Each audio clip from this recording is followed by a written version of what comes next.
Was there anybody that came into AWA, you know, back in the days they'd tell you to leave and then they come back and they'll freshen you up, you know what I mean? Ole talked about that in his book a lot. Guys get pissed or whatever. He said, you're just not hot anymore, go somewhere else.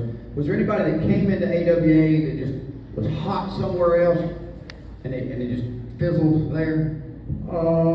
Maybe the different booking style or Burns' ideal or ideology? Yeah, or... I can point to one, but it was through no fault of his own. We did a huge build-up on TV that Larry Zbyszko, the living legend, the man that defeated Bruno Sammartino, was coming to the AWA. I mean, we built that up time to the point where I might be, you know, interviewing somebody about his upcoming match, and Vern would say, make sure you ask him what he thinks about Larry Zbyszko coming. It was, you know, that big a deal. He comes in, the first show he does is at the St. Paul Civic Center, and you know, we always drew 15 to 20,000. It was huge.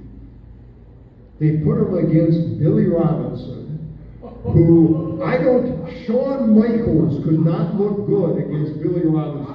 He was an Englishman. He was trained in pro wrestling wise, yeah, but he was trained in Britain. He was slow. He was plodding. He liked to work close to the mat. And they had Billy and Larry Zbyszko do a 20-minute draw.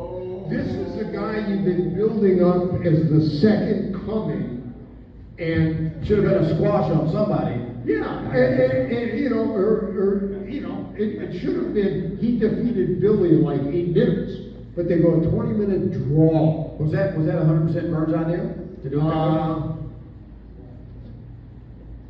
I've always speculated, and this is just my speculation, I could be completely wrong, but I always got the feeling that they tried to book to make sure nobody got over more than Greg thought he was over.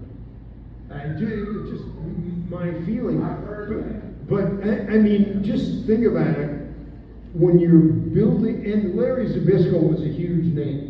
I mean, he was a man retired and living legend. I mean, he was about as big, and he was coming to the AWA, and we built him up and built him up and built him up and built him up. And they book him against Billy Robinson, where, like I said, Shawn Michaels couldn't look good. And he didn't even get a win. I mean, it's like everything, you know, I watch what WWE is doing, and suddenly they're trying to build Drew McIntyre up. And I'm going like, after he lost the title, you beat him for a year.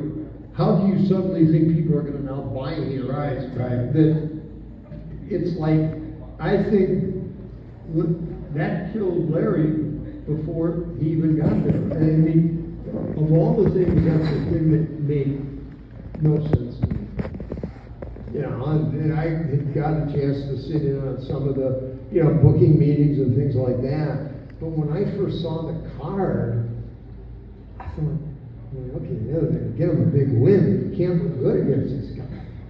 And then, you know, I'm sitting at ringside, the match is going on and on and on, you know, and it's a 20-minute time limit, and, you know, it's going. And all of a sudden the bell rings, and I'm like, let me ask you this: Do you think maybe Billy Robinson didn't want to do the job? But he was a shooter. I heard he was badass, you know. Yeah, I mean,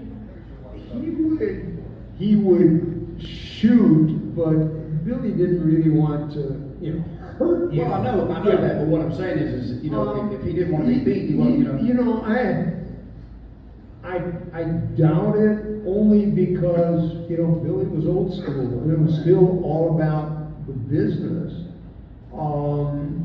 And, you know, it's like, and this was like the second bout of the night, and I'm thinking, you've been building this guy up forever. How, you know, okay, it's his first night in the territory, so I can see him not main eventing, but how is he not like a semi-windup?